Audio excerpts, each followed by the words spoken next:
+1 seat പ്രതിസന്ധിയുമായി ബന്ധപ്പെട്ട youth കോൺഗ്രസും KSUവും Wandoor DEO ഓഫീസിലേക്ക് സംഘടിപ്പിച്ച ഉപരോധ സമരത്തിൽ സംഘർഷം.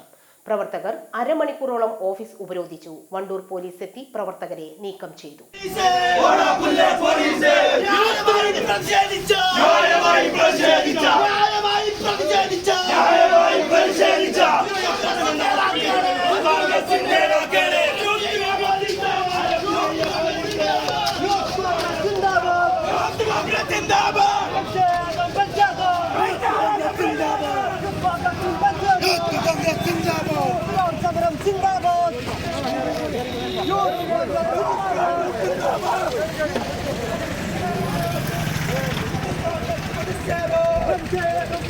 രാവിലെ 9:20ഓടെയാണ് യൂത്ത് കോൺഗ്രസ് മണ്ഡലം പ്രസിഡന്റ് EK അഫ്ഗലിന്റെയും യൂത്ത് കോൺഗ്രസ് നിയോജകമണ്ഡലം പ്രസിഡന്റ് അറക്കൽ സക്കീർ ഹുസൈന്റെ നേതൃത്വത്തിൽ DDE ഓഫീസിന്റെ പ്രധാന കവാടം പൂട്ടി ഉപരോധ സമരം ആരംഭിച്ചത്.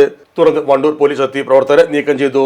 പ്രവർത്തകരെ നീക്കം ചെയ്യുന്നതിൽ പ്രവർത്തകരും പോലീസും തമ്മിൽ ചെറിയ തോതിൽ സംഘർഷവും നടന്നു. Sahara golden diamonds, Kottappadi, Malappuram. Phone 9744 912 916.